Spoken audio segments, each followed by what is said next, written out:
Hello दोस्तों, स्वागत है आप सभी लोगों का राजस्थान एकेडमी पर।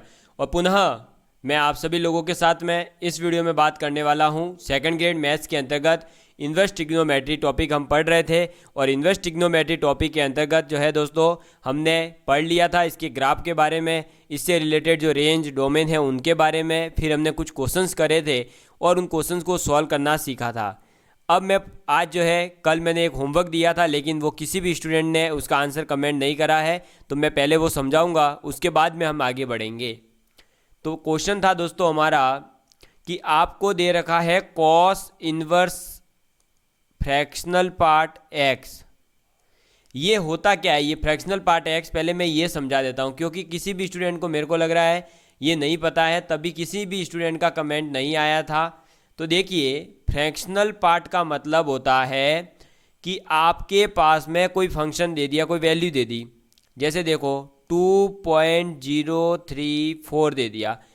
तो अगर इसके ऊपर आपने जैसे ही फ्रैक्शनल पार्ट लगाया तो ये फ्रैक्शनल पार्ट क्या हो जाएगा इसका 0.034। ये जो है ये इसका क्या कहलाएगा, फ्रैक्शनल पार्ट कहलाएगा। यानी कि फ्रैक्शनल पार्ट ऑफ एक्स जो है वो ये होता है। समझ में आई बात। और ये आपको याद, अब ये देखो, किसी भी संख्या का फ्रैक्शनल पार्ट होगा वो हमेशा 0 से लेकर के 1 के बीच ही होगा। भाई फ्रैक्शनल पार्ट जो होगा वो हमेशा 0 से लेकर 1 के बीच ही होगा। क्या किसी भी संख्या का फ्रैक्शनल पार्ट ये हो सकता है 1.23? अरे 1.23 होगा तो ये 1 तो उसमें ऐड हो जाता, बचेगा क्या, फ्रैक्शनल पार्ट तो 0.23 ही। तो फ्रैक्शनल पार्ट की वैल्यू हमेशा 0 से लेकर 1 के बीच में ही होती है। तो यही है फ्रैक्शनल पार्ट का वैल्यू और यही है फ्रैक्शनल पार्ट। समझ में आ गई बात। तो फ्रैक्शनल पार्ट का मतलब होता है किसी भी संख्या का जो फ्रैक्शन पार्ट है ना उसको अलग कर दो, कहने का मतलब। समझ में आ गई बात। तो आपको अब समझ में आ चुका होगा कि क्या करना था इस क्वेश्चन में। अब हम करेंगे इस क्वेश्चन को सॉल्व। देखिए जैसे ही हम इस क्वेश्चन को सॉल्व करेंगे तो हमारे पास में, आपको पता है कि इस फ्रैक्शनल पार्ट x की वैल्यू हो क्या सकती है, कॉस इनवर्स x में तो 1 से लेकर के ये -1 के बीच होगा कुछ न कुछ। लेकिन आपको ये भी पता है कि फ्रैक्शनल x की वैल्यू जो है वो हमेशा क्या होगी, 0 से लेकर 1 के बीच में। यानी ये कब डिफाइंड है, -1 से लेकर 1 के लिए नहीं, ये डिफाइन हो जाएगा हमारा फ्रैक्शनल पार्ट x 0 से लेकर 1 के लिए। ठीक है, क्योंकि ये जो आपने लिखा, देखो -1 से लेकर 1 ये लिखा है ना, ये तो आपने लिखा कॉस इनवर्स कब कब डिफाइंड है। तो cos inverse fractional part x लिखा हुआ है, तो कॉस इनवर्स कब कब डिफाइंड है दोस्तों, जब फ्रैक्शनल पार्ट x की वैल्यू -1 से लेकर 1 के बीच में हो तब डिफाइन है। लेकिन फ्रैक्शनल x जो होता है वो 0 से लेकर 1 के बीच ही हो सकता है। यानी 0 से लेकर -1 वाला जो पोर्शन था उसको हमने हटा दिया। अब हमारे पास में ये बच गया। यहाँ से हम ये कह सकते हैं कि हमारे पास में x जो होगा वो कोई भी रियल नंबर हो सकता है। क्यों, किसी भी रियल नंबर का फ्रैक्शनल पार्ट की वैल्यू तो 0 से लेकर 1 के बीच ही होती है। बात समझ में आ गई। तो हमारे पास इस फंक्शन की जो डोमेन आएगी, यानी डोमेन ऑफ फंक्शन जो होगी वो होगी -इनफाइनाइट ओपन इंटरवल से लेकर इनफाइनाइट ओपन इंटरवल। आपको ये बात याद रखनी है एक तो यहाँ पर कि इनफाइनाइट जो होता है उसके ऊपर कभी भी क्लोज ब्रैकेट नहीं लगता, यानी इनफाइनाइट कभी भी इंक्लूड नहीं कर सकते हैं, और -इनफाइनाइट भी। तो आप ये कह सकते हो अब यहाँ पर कि x की वैल्यू आप कुछ भी ले सकते हो, हर जगह ये डिफाइन है। क्यों डिफाइन है, क्योंकि यहाँ बात हो रही है फ्रैक्शनल पार्ट की, तो उसमें x की वैल्यू वो जाएगी ही नहीं जो आप लोगे, वहाँ तो जाएगा उस जो भी आपने वैल्यू ली उसका फ्रैक्शनल पार्ट। तो इसलिए ये हर जगह डिफाइन है। अब हमें निकालनी है इसकी रेंज। इसकी रेंज निकालनी है तो मैं इसको पहले मिटा देता हूँ, इसको मिटा देते हैं, ये मिटा दिया। अब हम इसकी निकालेंगे क्या, रेंज। ठीक है, इससे पहले मैं थोड़ा सा इसको यहाँ से शिफ्ट कर देता हूँ इधर, ये लीजिए। ठीक है, हाँ। अब हम इसकी क्या निकालेंगे, रेंज निकालेंगे। डोमेन निकाल ली है, अब रेंज निकालेंगे। रेंज के लिए क्या करेंगे हम, जो हमने ये फंक्शन निकाल रखा है ना यहाँ, इसी को यूज करके इसमें ही हम जो है अप्लाई करेंगे क्या, कॉस इन्वर्स सभी तरफ। तो ये हो जाएगा cos inverse 0 is less than equal to cos inverse fractional part x is less than equal to cos inverse fractional part 1। समझ में आ गई बात, ये हो जाएगा हमारा। अब देखिए कि कॉस इन्वर्स 0 ये क्या होगा, 0 ही होगा, ठीक है। और हमारे पास में कॉस इन्वर्स जो फ्रैक्शनल पार्ट x है उसको एज इट इज ही रखना है। और साथ ही साथ यहाँ क्या हो जाएगा, ये कॉस इन्वर्स 1, कॉस इन्वर्स 1, एक मिनट, ये यहाँ गड़बड़ हो गई है शायद, ये उल्टा कर दिया हमने ये। हाँ अब देखिए कॉस इन्वर्स 1 जो है दोस्तों वो क्या होगा, कॉस इन्वर्स 0 तो क्या हो जाएगा 0, और कॉस इन्वर्स 1 जो है वो क्या हो जाएगा, सॉरी मैं क्या बोल रहा हूँ वापस से, कॉस इन्वर्स 0 जो है वो क्या हो जाएगा दोस्तों π/2, और कॉस इन्वर्स 1 क्या हो जाएगा 0, क्योंकि कॉस 0 कब होता है π/2 पे, और कॉस 1 कब होता है 0 पर। और मैंने कल भी बताया था कॉस इन्वर्स 0 का मतलब है कॉस को 0 करना है, और कॉस 0 कब होता है π/2 पे। कॉस इन्वर्स 1 का मतलब है कॉस 1 करना है, कॉस 1 कब होता है जब 0 हो जाएगा। तो ये हो गया। लेकिन आपको पता है भाई रेंज उल्टी थोड़ी लिखेंगे, π/2 से लेकर 0 थोड़ी जाएंगे, 0 से लेकर π/2 होगा, तो हम इसको अरेंज कर देंगे। इसको अरेंज करेंगे तो इसको लिखेंगे 0 से बड़ा होगा cos inverse fractional part x is less than equal to π/2। अरे भाई 0 से छोटा है तो π/2 से बड़ी हो सकती है क्या कोई संख्या, 0 से छोटे का मतलब तो ये हो गया कि ये तो क्या हो जाएगा 0 से छोटे का मतलब नेगेटिव, लेकिन π/2 तो पॉजिटिव है ना, इसलिए इसको रीअरेंज करा है, इसमें कोई दिक्कत नहीं है, इसको रीअरेंज करना ही आना चाहिए आपको। अब ये रीअरेंज होगा तो इसकी जो दोस्तों आपके रेंज है वो क्या हो जाएगी, तो इसकी रेंज हो गई हमारे पास में 0 से लेकर π/2 तक।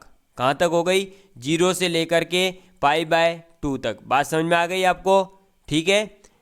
चलिए तो ये हो गई इसकी रेंज, और हमने इसकी डोमेन भी निकाल ली है। तो इस प्रकार से आप जो है रेंज और डोमेन के अलग अलग और भी क्वेश्चन ट्राई करना चाहते हैं तो आप बिल्कुल कर सकते हो, ठीक है। चलिए अब मैं आप लोगों को आगे जो है करवा देता हूँ एक और क्वेश्चन, उसके बाद में हम बढ़ेंगे आगे।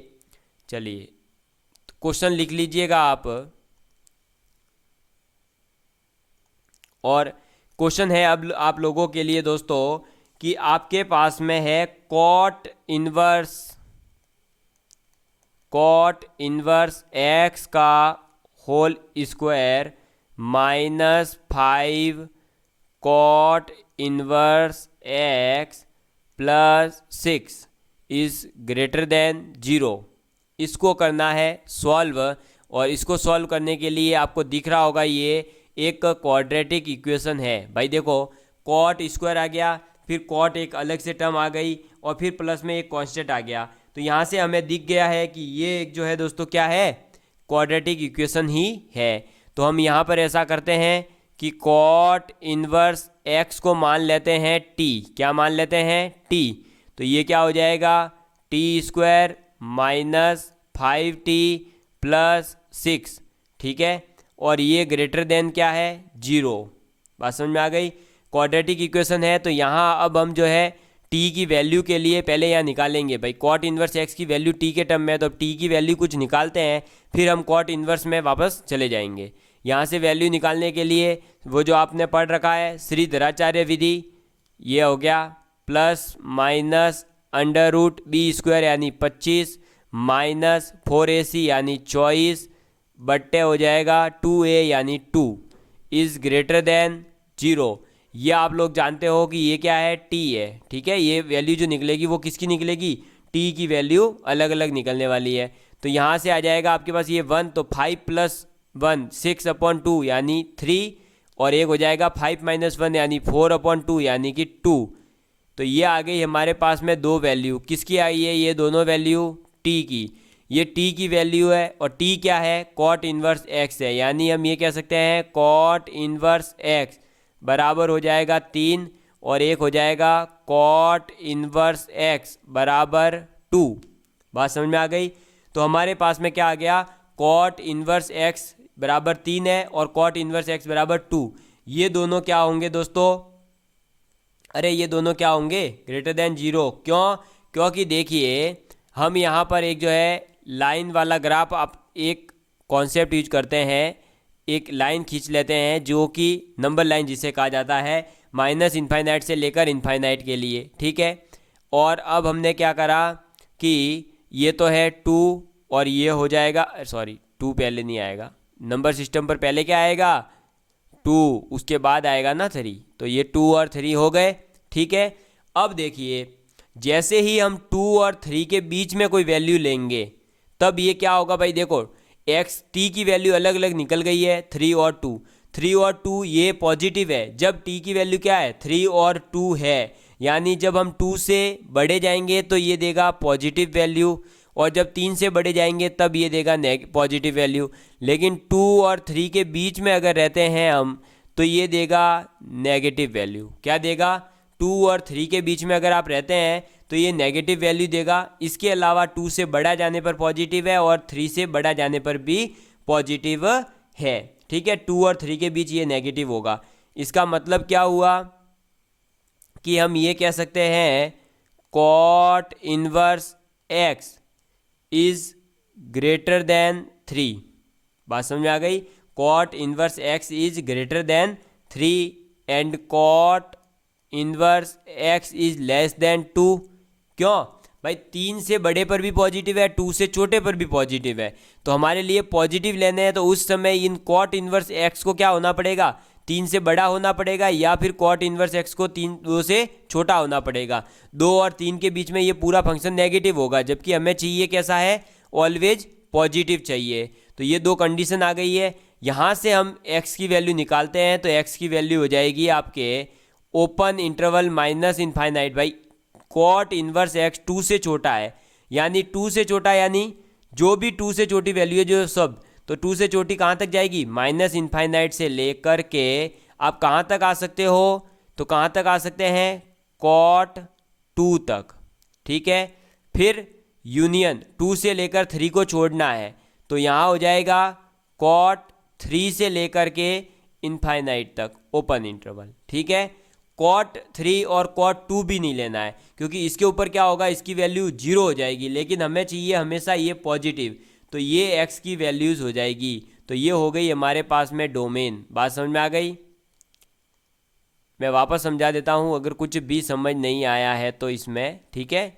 एक बार आप पहले इसको थोड़ा सा ध्यान से देखिए कि करना क्या था भाई। एक फंक्शन दे रखा था कॉट इनवर्स एक्स का whole square minus 5 cot inverse x plus 6 जो कि ग्रेटर देन 0 होना चाहिए, ऐसा इसने बोला था। अब ये ग्रेटर देन 0 होना चाहिए तो उसके लिए मुझे क्या करना पड़ेगा, पहले इस क्वेश्चन को सॉल्व करना पड़ेगा। इसको सॉल्व करने के लिए मैंने क्या करा, क्वाड्रेटिक इक्वेशन है तो कॉट इनवर्स एक्स को मैंने मान लिया कि भाई टी है और उसको सॉल्व कर लिया। टी की दो वैल्यू आ रही है 3 और 2। अब आप जैसे ही इस इक्वेशन में देखेंगे कि 3 से बड़ी नंबर पुट करते हैं तब ये पॉजिटिव आ रहा है और 2 से छोटी नंबर पुट करते हैं तो पॉजिटिव आ रहा है। 2 और 3 के बीच में अगर आप इसमें कुछ पुट करते हैं, जैसे 2.5 अगर कोई पुट करेगा इसमें तो ये नेगेटिव हो रहा है, तो नेगेटिव लेना नहीं है, हमें पॉजिटिव ही चाहिए। तो हम क्या ले सकते हैं, कॉट इनवर्स एक्स को 3 से बड़ा ले सकते हैं और 2 से छोटा ले सकते हैं। तो ये हमने दो केस ले लिए। फिर इन दोनों से हमने क्या करा, एक्स की वैल्यूज लिख ली कि एक्स की वैल्यू क्या हो जाएगी भाई, माइनस इनफाइनाइट से कॉट 2 तक और फिर 2 से 3 छोड़ो, फिर 3 से लेकर इनफाइनाइट तक, ठीक है। समझ में आ गया होगा अब तो। अगर फिर भी कोई डाउट है तो इसको 2-3 बार खुद करिए तो समझ आ जाएगा। चलिए अब बढ़ते हैं आगे और अब हम पढ़ेंगे कुछ और प्रॉपर्टीज़ के बारे में और कुछ अलग फिर जो है इससे रिलेटेड क्वेश्चंस के बारे में पढ़ने वाले हैं। देखिए दोस्तों, अब आप लिख लीजिए topic properties of inverse trigonometry. Trigonometric function. ठीक है, हम क्या पढ़ रहे हैं, properties of inverse trigonometry function की प्रॉपर्टीज पढ़ने जा रहे हैं, जो कि है जैसा कि हमने ट्रिग्नोमेट्री में फॉर्मूले पढ़े थे वैसे ही यहाँ पर भी फॉर्मूले हैं कुछ।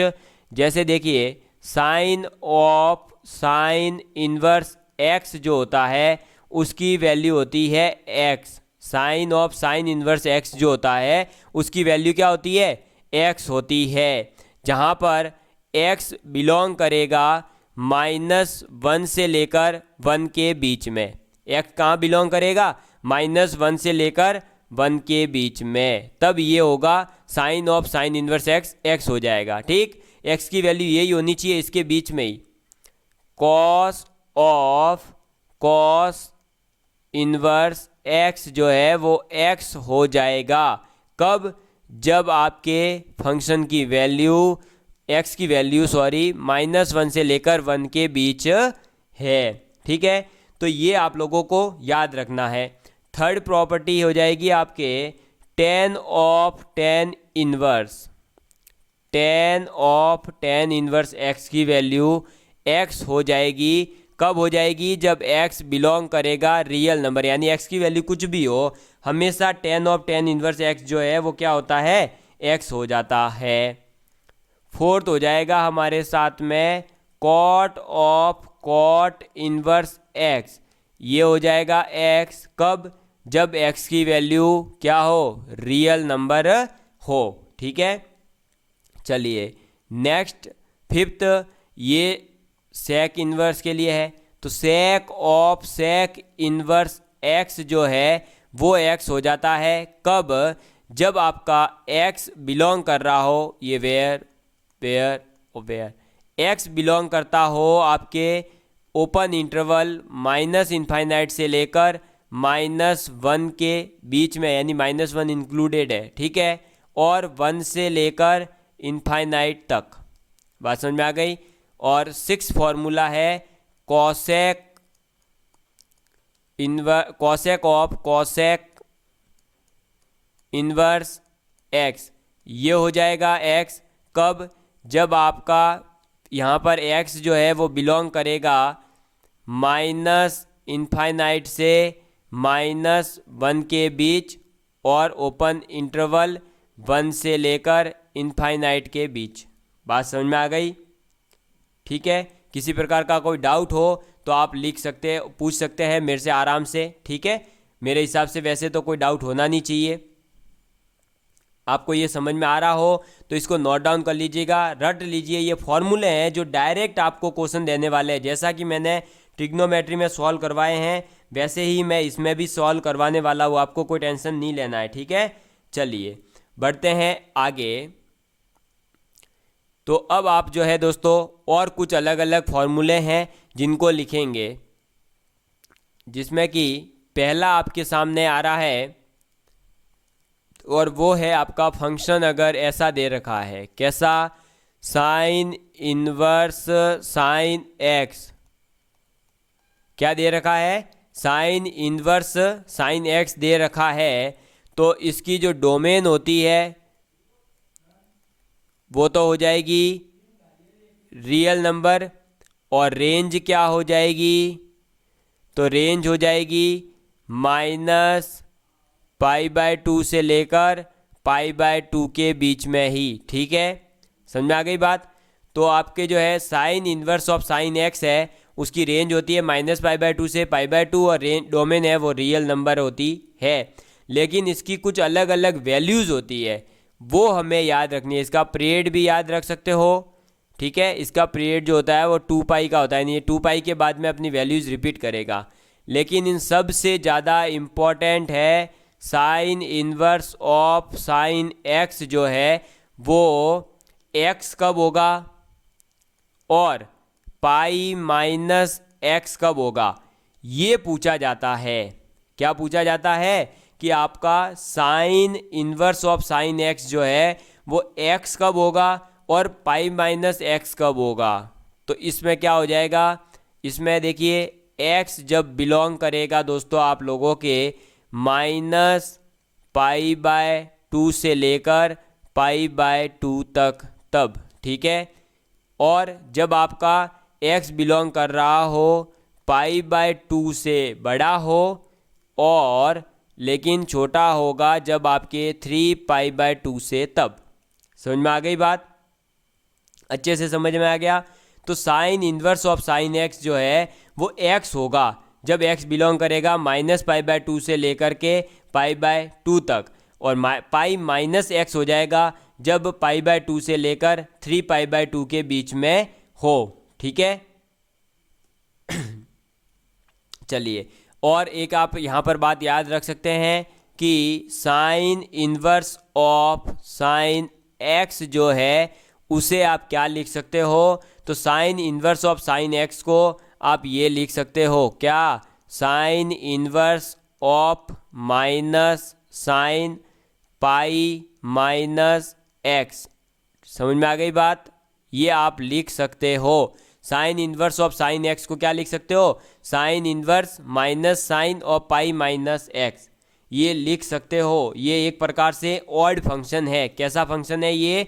ऑड फंक्शन होता है ये ऑड फंक्शन है। ठीक, ये कुछ चीज़ें थी जो आपको कौन से फंक्शन के बारे में याद रखनी है। तो ये फंक्शन है आपका sine of sine inverse x, sine inverse of sine x, sorry. ठीक, तो फंक्शन क्या है आपका? Sine inverse of sine x है, तो उसमें डोमेन होती है रियल नंबर, रेंज होती है -π/2 से π/2, पीरियड होता है 2π। ये x हो जाता है जब x बिलोंग कर रहा हो -π/2 से लेकर π/2 के बीच, पाई माइनस x हो जाता है जब ये π/2 से लेकर के आपके 3π/2 के बीच में होता है। और ये जो है किसके इक्वल होता है? तो साइन इन्वर्स माइनस साइन से लेकर पाई माइनस x तक हो। ठीक है, ये एक प्रकार से ऑड फंक्शन होता है। कैसा फंक्शन होता है? ऑड फंक्शन होता है। अब इससे रिलेटेड मैं कुछ आपको क्वेश्चन करवाता हूं तो आपको समझ आ जाएगा कि कैसे क्या करना है। ठीक है, चलिए, तो आपको सबसे पहले प्रैक्टिस करनी है साइन इन्वर्स साइन 1 है अगर, तो ये क्या होगा? अरे तो देखो भाई, साइन, पहले चलिए एक बार क्वेश्चन नोट और कर लीजिए ताकि जिसको आ रहे हो वो अपनी कॉपी में भी नोट कर सकते हैं। Sign inverse of sign 12। ठीक है, और यहाँ पे ये एक एक लाइन के ही है, ये सिर्फ प्रैक्टिस के लिए है। इनकी वैल्यूज़ आगे डायरेक्ट भी पूछी जा सकती है और इनसे जो है सॉल्व करने में भी हेल्प मिलने वाली है। तो इसको अच्छे से हमें रट लेना है और हमारे कॉन्सेप्ट भी थोड़ा सा बिल्ड हो जाएगा कि भाई ये क्या रहा है। ठीक है, साइन 10, ये कुछ क्वेश्चन है जो हम सॉल्व करने वाले हैं। जिसका भी आंसर आ जाता है कमेंट ज़रूर करिएगा। ठीक है, क्योंकि प्रीमियम के दौरान भी मैं देखता रहता हूं कि कौन स्टूडेंट क्या कर रहा है, कमेंट वगैरह कर रहे हैं कि नहीं कर रहे। देखिए दोस्तों, अब sine of sine inverse sine 1 दे रखा है आपको। ठीक है, साइन इन्वर्स साइन 1 दे रखा है। तो यहाँ पर जो है आपका ये साइन x है, ये इसकी डोमेन क्या होती है पहले बताइए? Real number. और आपको ये पता है कि साइन x की वैल्यू हमेशा 1 से लेकर -1 के बीच में होगी। तो sign inverse of sine x जो है ये x कब होता है? ये x हो जाता है जब ये आपका है किसके बीच में हो?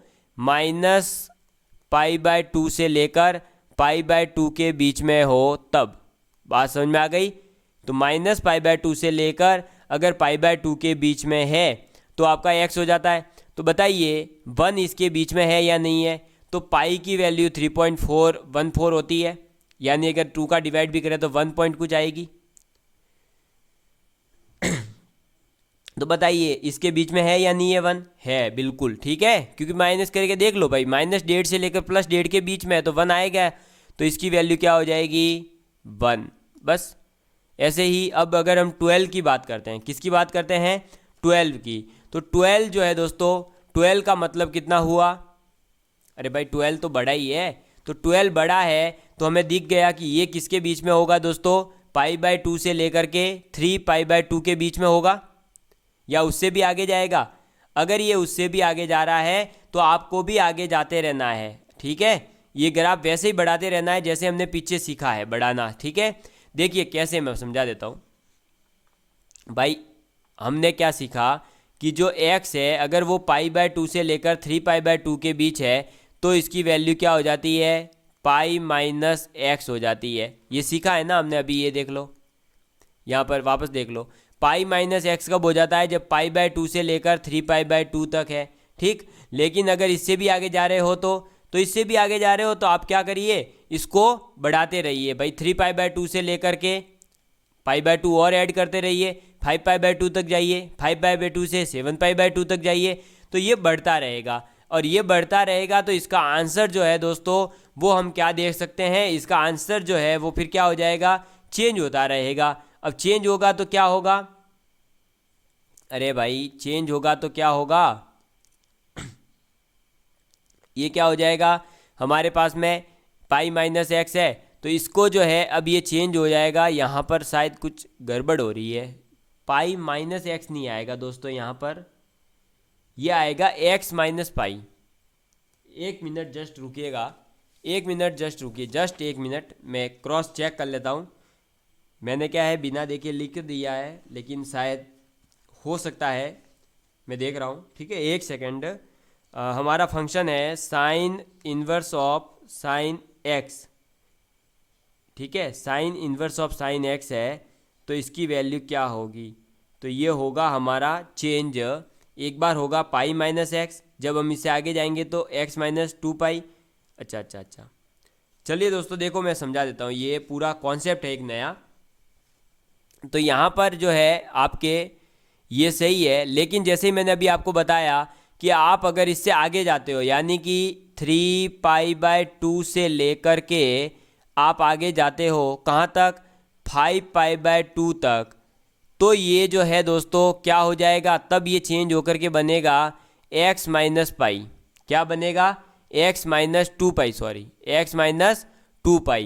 फिर ऐसे ही ये जो है रोटेशन में चलता रहेगा। एक बार अब देखिए x-2π हो गया, अब आगे जाएंगे तो वापस बनेगा ये क्या, π-2π माइनस का x, फिर आगे जाएंगे तो बनेगा 3x-3π। ऐसे ये बढ़ता रहेगा। कैसे बढ़ेगा, तो इसी फंक्शन के अनुसार। मैं एक मिनट, ये देखिए ये पूरा ही समझा देता हूँ मैं, इसको हटा दीजिए एक बार, उसको तो आपने लिख ही लिया है। ये एक्चुअली क्या है कि इसका ग्राफ बनता है दोस्तों, वो ग्राफ मैं बनाना नहीं चाह रहा हूँ क्योंकि वो अभी समझा नहीं पाऊँगा, आप नहीं समझ पाओगे, बहुत वो पूरा 3D टाइप का ग्राफ है। तो अभी आप केवल इतना याद रखने की कोशिश करिए, बाद में जो है हम इस पर पूरा एक ग्राफ वाला लेक्चर ले लाऊंगा, उसमें एक ही ग्राफ को लेकर समझा दूंगा। अभी आप ये केवल याद रखिए कि देखो जैसे ही अब हम जो है 3π/2 से लेकर के 5π/2 के बीच आते हैं अगर ग्राफ में, तो इसकी वैल्यू जो है दोस्तों चेंज होकर के हो जाएगी x-2π। ठीक है, ये रोटेशन में चलता रहेगा। ऐसे ही जैसे ही हमारे पास में हमारे इसकी वैल्यू 5π/2 से लेकर के क्या हो जाती है, अगर 7π/2 के बीच आएगी तो ये वापस से क्या बन जाएगा, ये बन जाएगा 2π-x। समझ में आई बात। फिर जैसे ही आगे जाएगा तो ये जो है चेंज होता रहेगा। ठीक, तो अब हम जो है क्वेश्चन के माध्यम से समझ लेते हैं। जैसे देखिए क्या दे रखा है आपको क्वेश्चन में, साइन 12 यानी कि कहने का मतलब है ये 12 जो है ये कितने के बीच आ सकता है, तो 12 लाने के लिए π/2 की वैल्यू कितनी होती है, अरे भाई π/2 की वैल्यू कितनी होगी, 1.50 के आसपास कुछ होगी, और उसमें आपको बनाना है 12, यानी कि अगर हम 1 होता तो डायरेक्ट 12 से मल्टीप्लाई करते। तो हम जो है यहाँ पर क्या करते हैं कि 1.50 है, यानी कि हम एक तो 12 से मल्टीप्लाई करते हैं और 12 में से 6 घटा देते हैं, यानी कि हम यहाँ जो है अगर किसका मल्टीप्लाई करें, लगभग 8 या 9 का मल्टीप्लाई करें तो ये बन जाएगा। ठीक है, या यहाँ पर हम जो है, हाँ बिल्कुल बिल्कुल, देखिए यहाँ हम जो है किसका मल्टीप्लाई कर लेते हैं, 4 का मल्टीप्लाई कर लेते हैं। 4 का मल्टीप्लाई अगर करते हैं तो देखिए क्या हो रहा है, 2π बन रहा है। अच्छा 2π बन रहा है, नहीं होगा, 8π बनाना पड़ेगा। इसको अब मैं 8 कर देता हूँ, हाँ अब बन जाएगा। देखो 4 × π, 3 चौक 12 के आसपास पहुँच गए ना हम, हाँ बिल्कुल पहुँच गए। देख लो अब ये 2 से कटेगा, ये आएगा 4, यानी ये हो गया 4π। 4π का मतलब है पाई की वैल्यू 3.14 होती है, तो 3 × 4 12 तक पहुँच रहे हैं। तो हमारे पास ये क्या आ गया, 4 पाई हमको लेना पड़ेगा। तो अब इसका जो है आंसर क्या हो जाएगा दोस्तों, तो इसका आंसर हो जाएगा आपके 12, यानी जो x है इस x में से आप क्या करेंगे, इस 4 पाई को घटा देंगे, यानी 12 माइनस 4 पाई जो है वो इसका आंसर होगा। बात समझ में आ गई। तो ये कैसे निकाला, वही पीछे वाला कॉन्सेप्ट, एक बार आप पॉजिटिव एक बार नेगेटिव। तो आपको पहुंचना है 8π/2 के ऊपर। तो 8π/2 कब आएगा, जब आप 7π/2 से नेक्स्ट स्टेप में जाएंगे। और नेक्स्ट स्टेप में क्या आ जाएगा, वापस हमारे पास में x माइनस 3 पाई आ जाएगा। तो वहाँ से जो फिर हमने ये क्वेश्चन सॉल्व हो जाएगा और हमारा आ जाएगा 12 माइनस 4 पाई। समझ में आ गई बात, ठीक है। अब देखिए साइन इनवर्स ऑफ साइन 2 है, साइन इनवर्स ऑफ साइन 2 है, 2 आ रहा है, यानी कि ये किसके बीच में है दोस्तों आपके, ये किसके बीच में है, अरे भाई 2 किसके बीच में आएगा, तो 2 बीच में आ जाएगा आप लोगों के किसके, इसी के बीच आ रहा है ना वापस से 2, तो इसी के बीच आ रहा है। देख लो π/2 की वैल्यू 1 पॉइंट कुछ है और 3 की मल्टीप्लाई हो रहा है, तो ये हो जाएगा pi minus x, pi minus x यानी कि पाई माइनस 2 हो जाएगा। ये समझ में आया बात। और यहाँ पर भी ऐसे करना है, 10 है अगर ये, तो 10 बनाना है मुझे। तो π/2 की वैल्यू कितनी है, 1.5 है मान लो, तो 1.5 है और मुझे 10 बनाना है। तो मैं क्या करूँगा कि यहाँ पर मल्टीप्लाई कर लूँगा। अगर मैं यहाँ पर 6 का मल्टीप्लाई करता हूँ तो ये 3 पाई बन रहा है, 3 पाई यानी 3 3 जा और बन जाएगा, है ना। हाँ, तो ये 3, तो ये कितना बन गया, 3 पाई बन गया। समझ में आई भाई। अब देखो ये है 6π/2, 6π/2 किसके बीच आ रहा है, इसी के बीच आ रहा है, तो 6π/2 इन दोनों के बीच आ रहा है, यानी बनेगा 2 पाई माइनस एक्स, यानी हमारा आंसर जो है वो क्या हो जाएगा यहाँ 3 पाई माइनस का 10। समझ में आ गई बात। अब मेरे हिसाब से कुछ डाउट है तो मैं वापस समझा रहा हूँ, देख लो एक बार, इसमें थोड़ा सा कंफ्यूजन हो सकता है भाई। सबसे पहले तो sign inverse of sine x की वैल्यू x कब होगी, जब x -π/2 से लेकर π/2 के बीच है, ठीक। जैसे ही π/2 से लेकर 3π/2 के बीच है तो पाई माइनस एक्स हो जाएगा। यहाँ पाई का मतलब ये नहीं है कि यहाँ पाई ही लेना है, जिसके क्वेश्चन के अकॉर्डिंग लेना है। आपको यहाँ देखना पड़ेगा कि ये कौन से पाई के इक्वल आ रहा है, यानी 4 पाई के इक्वल आ रहा है, 3 पाई के पास जा रहा है, 10 पाई जो आ रहा है वो पाई माइनस एक्स हो जाएगा, मतलब कहने का यहाँ होता है। ऐसे ही x की वैल्यू अगर 3π/2 से लेकर 5π/2 के बीच है तो x माइनस 2 पाई होगा, π/2 से लेकर 7π/2 के बीच में है तो ये हो जाएगा। तो ऐसे ही आपको जो है ये क्वेश्चन करना सीखना पड़ेगा। समझ में आ गई बात। और इसका पीरियोडिक फंक्शन है 2 पाई, यानी कि ये 2 पाई के बाद में रिपीटेशन करता है। समझ में आ गई बात। अगर फिर भी किसी का डाउट है तो मैं पर्सनली मुझसे व्हाट्सएप पे मैसेज कर देना, मैं समझा दूंगा, ठीक, कोई दिक्कत नहीं। मैंने अपने हिसाब से इसमें बेस्ट एफर्ट लगा के समझा दिया है कि आपको क्या करना है। और ऐसे नहीं समझ आ रहा हो तो आप तो डायरेक्ट जो है ये याद रखिए कि ये जैसे ही देखो यहाँ π/2 का उस संख्या से मल्टीप्लाई करना है जिससे कि हम 10 के आसपास पहुँच जाएँ।